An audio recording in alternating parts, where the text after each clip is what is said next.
Hello guys, Mr. X Fall Damage here, and today guys I am bringing you a $550 gaming PC build. Now last time I brought you guys a $350 gaming PC build. $500, which is this build, is what I would recommend. I think this is definitely a great starting price when it comes to gaming PCs. 350 is kind of low, and it's just like you want to test it out, but I think this is definitely more on the higher side when it comes to gaming PCs, and this PC should serve you a pretty long time. So let's start with the motherboard. So for the motherboard, we have an MSI Z77MA-G45.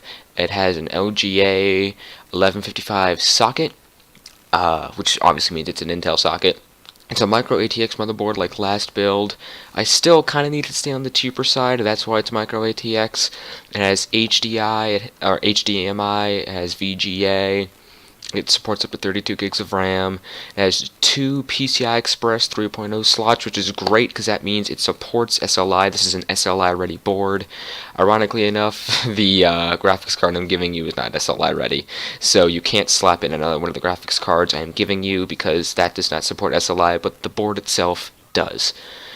So next, we're going to go to the processor. So for our processor, we have an Intel Core i3-3220 Ivy Bridge.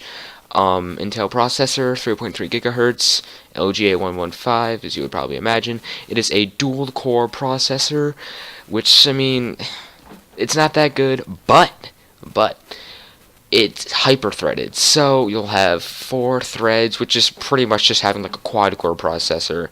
So it's definitely good. It's kind of like the same as a quad-core processor if you don't know what hyper-threading is.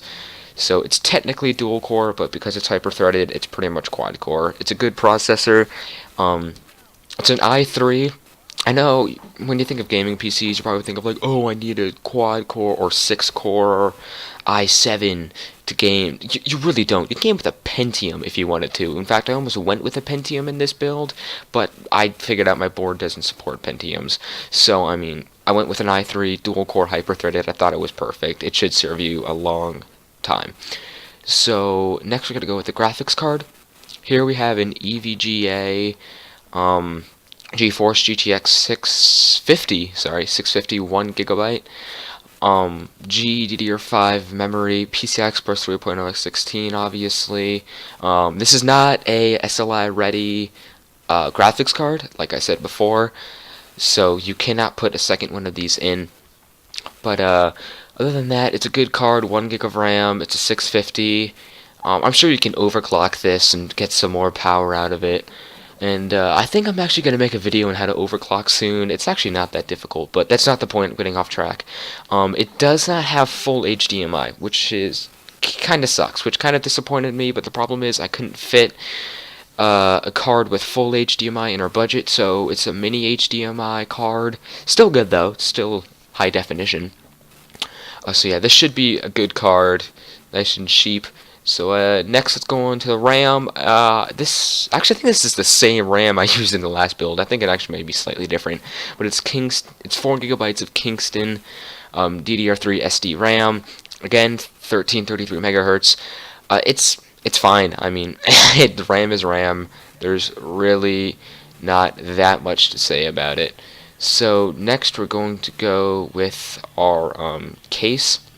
So for our case, we have a Enterprise H585 black case. It's a case. It's not the best of cases, but then again, I couldn't really fit anything super duper snazzy.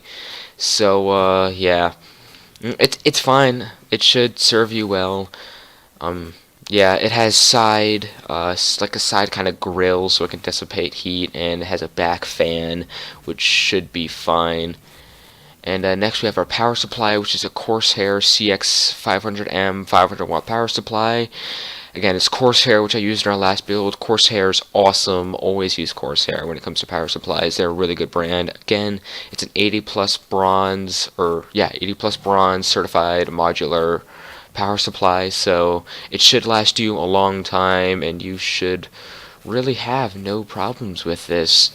So yeah, I mean, it's power supply. You should be able to, I'm not sure if you can really put a second card in with this power supply, but you could definitely upgrade to like a 660, 70, maybe even an 80, and the power supply would still support it.